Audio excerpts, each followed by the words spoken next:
Hey everybody, welcome to Sunday School. I have my healthy sunglasses on. Can you see what's on them? I'm going to come right up there. Yeah, it's my donut glasses. Excuse me. Are donuts healthy? I don't know. They've got like 5 million calories, so I don't know if that's healthy. Do we like donuts though? Heck yeah, they make us feel good. But I was shopping for some actual healthy food today. So, well, I'll take these, I'll keep them on for now, because then you can see what's healthy and what's not. Does anyone know what that is? Yeah. If you said banana, you're correct. What about that? Anyone know what that is? I know you know this stuff. That's an apple. It's like super easy. What else do we have in here? What about this thing? Yeah, it's a pear. I kind of like them as well. Oh, this is a little bit tougher. What about that? Do you know what that is?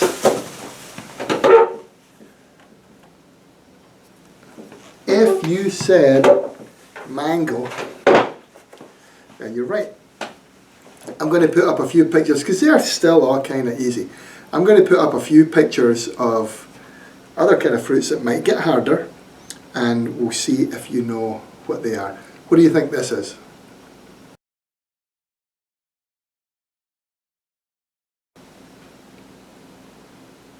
Do you know what it is?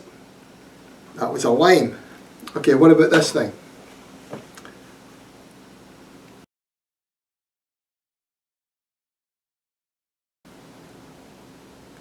That was a kiwi. Let's try another.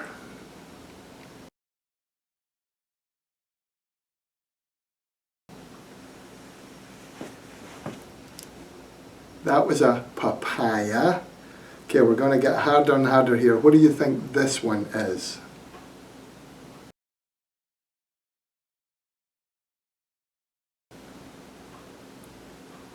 That was a guava. All right, I don't know if anybody will know this one. Let's try this.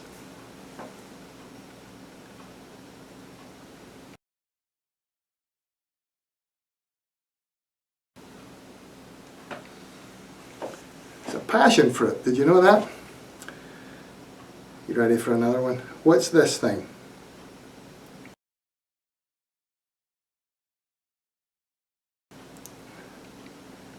That was a durian. Okay, one more.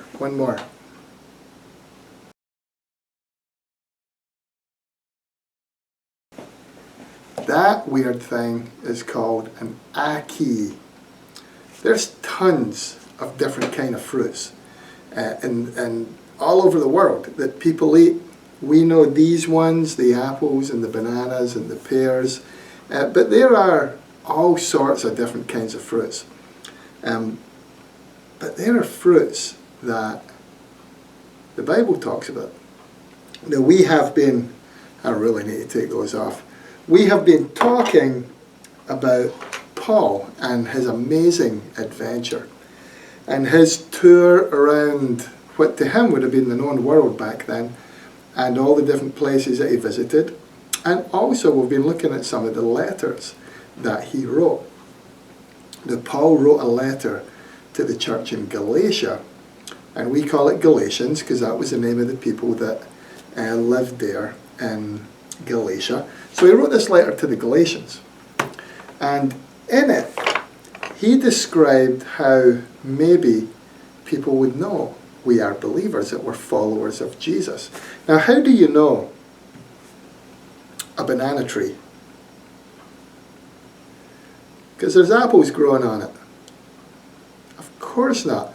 We know a banana tree because there's bananas growing on it. We know an apple tree because there's apples on it. We know a pear tree because you get the idea. So if we know a banana tree because its fruit is bananas. And if we know an apple tree because its fruit are apples, how do we know a follower of Jesus? What would their fruit be? Well, you know, Paul, in his letter to the Galatians, describes what their fruit would be. And it's in chapter 5, which is, you know, all of these letters with Paul are towards the back of the Bible. It's this far back.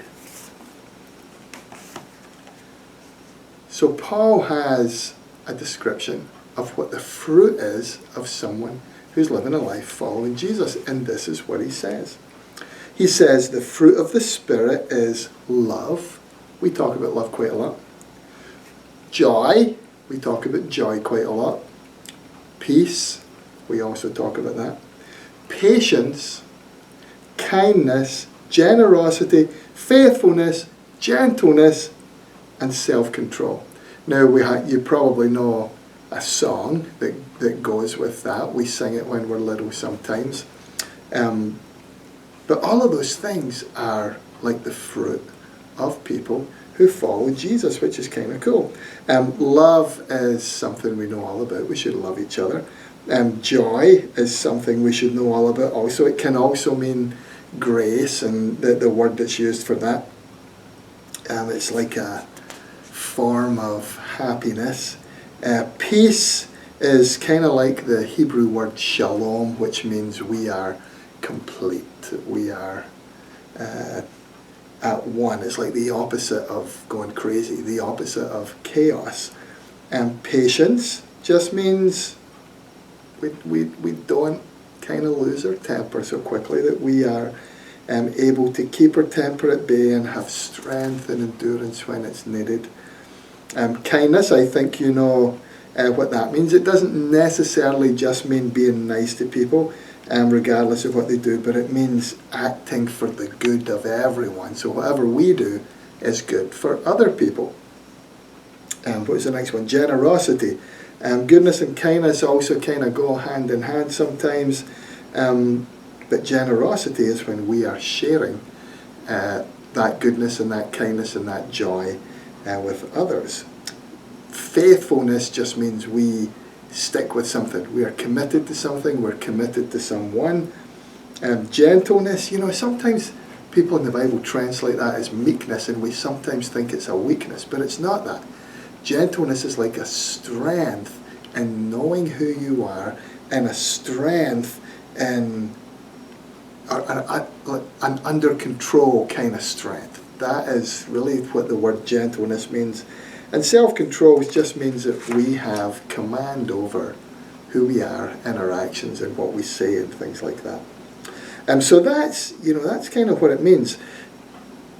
Now, I've read from a pink Bible before, and they sometimes use different words. It's just a different translation of the same English, and I wanted to read to you what is in there.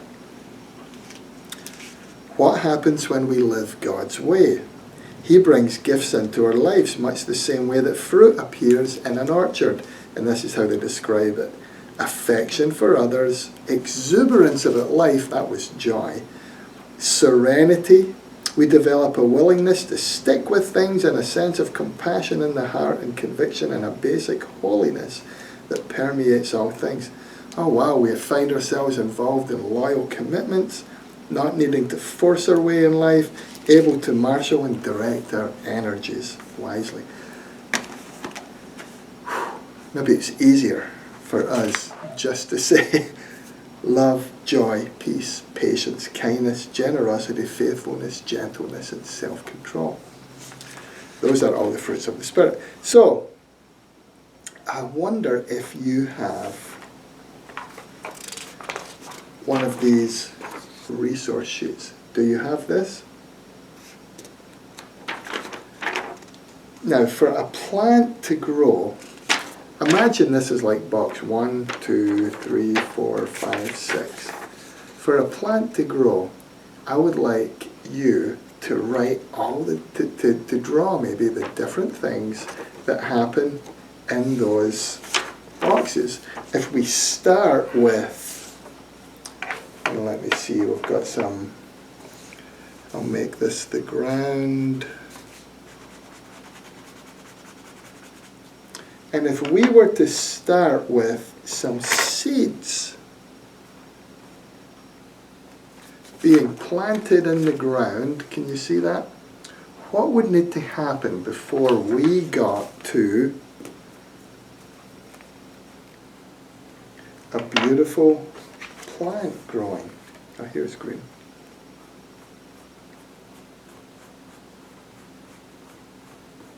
That maybe even had some fruit on it.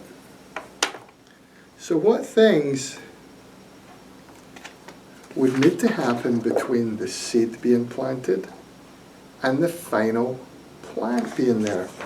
So go ahead and try and do that. And we'll take a minute if you have it. I'm going to try and do some ideas as well, and then we'll come back.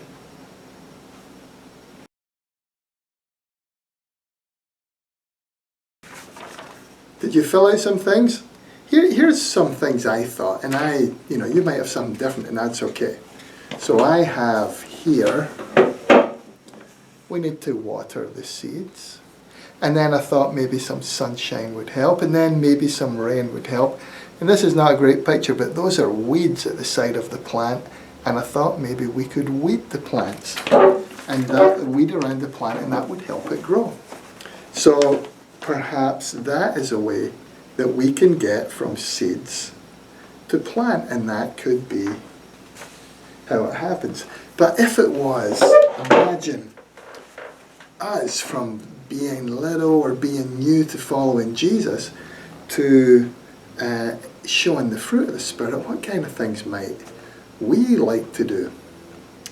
Now, I know that some of you are doing it right now because you're watching. We can go to Sunday school, and I know some of you go to Sunday school every week, or you check out something. What else could we do? We could maybe read stories about Jesus, about God in the Bible. What else could we do? We could pray, which is talking to God and listening to God. So we could pray. What else? We could go to worship. We could go to church. We could tell other people stories of Jesus. And we could just love people and be kind to people. And I think if we do some of those things, we learn how to act with the fruits of the Spirit. We learn more and more what it means to be a follower of Jesus. So can you remember all those things I mentioned earlier? I mentioned joy. What else did I mention? So, gentleness, self-control, love, generosity, faithfulness. Is that all of them? Patience, peace. I mentioned all of those things. If you were to pick one of them, and maybe you have this piece of paper, okay? If you were to pick one of them, and I am going to pick, maybe I will pick joy. Whichever one you pick, write it up there. If you have this, if you don't, it's okay. And then think of some ways that you can share that joy, or that patience, or that peace, or that love, or whatever one it was that you picked. So I am going to say, you got any ideas for me? How can I share joy? I'm going to say I could smile at people. I'm going to say I could compliment others.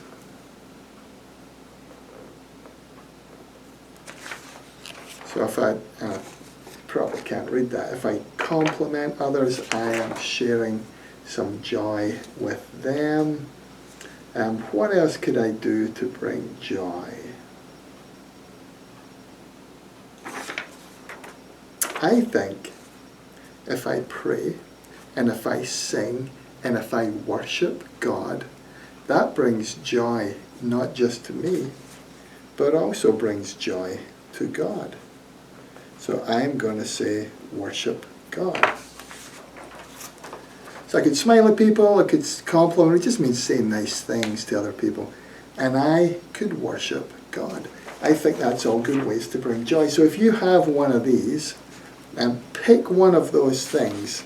Love, joy, peace, patience, kindness, gentleness, faithfulness, self-control, generosity. Not in that order. Pick one of those and write 3 ways that you can